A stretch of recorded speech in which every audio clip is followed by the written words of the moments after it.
মার্কিন president Donald Trump আবারও তার অযৌক্তিক দাবিগুলো থেকে পিছু হটে দাবি করেছেন ইরানের বিরুদ্ধে যুক্তরাষ্ট্রের যে সামরিক হামলা মঙ্গলবার চালানোর পরিকল্পনা ছিল তা ওই অঞ্চলের কয়েকজন নেতার অনুরোধে স্থগিত করা হয়েছে।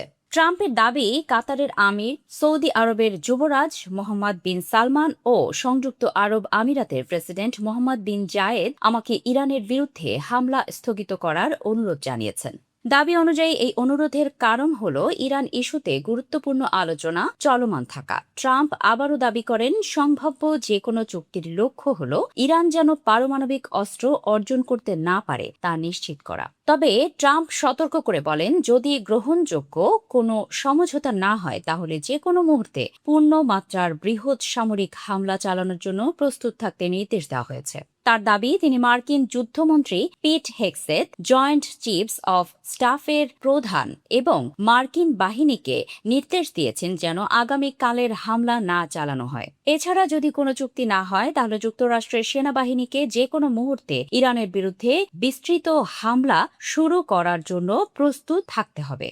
এর আগে নিজের সামাজিক যোগাযোগ মাধ্যম ট্রুথ সোশ্যালে দেওয়া এক পোস্টে ট্রাম্প লেখেন, এই চুক্তির সবচেয়ে গুরুত্বপূর্ণ বিষয় হবে ইরানের কাছে কোনো পারমাণবিক অস্ত্র থাকবে না। গত 28শে ফেব্রুয়ারি যুক্তরাষ্ট্র ও ইসরায়েল যৌথভাবে ইরানে ব্যাপক বিমান হামলা শুরু করে। এর জবাবে ইরান উপসাগরীয় অঞ্চলে অবস্থিত যুক্তরাষ্ট্র ও ইসরায়েল সম্পর্কিত বিভিন্ন লক্ষ্যবস্তুতে ড্রোন ও ক্ষেপণাস্ত্র হামলা চালায়। এপ্রিল মাসে যুদ্ধবিরতি কার্যকর হলেও মাঝে মধ্যে বিচ্ছিন্ন গোলাগুলির ঘটনা ঘটেছে। এদিকে ইরান এখনও হরমুজ প্রণালীর নিয়ন্ত্রণ ধরে রেখেছে। বিশ্বের প্রায় 20% তেল ও তরলীকৃত প্রাকৃতিক গ্যাস এই নৌপথ দিয়ে পরিবাহিত হয়। ইরান কার্যত এই গুরুত্বপূর্ণ জলপথ বন্ধ করে দেওয়ায় বিশ্ববাজারে তেলের দাম ব্যাপকভাবে বেড়ে গেছে।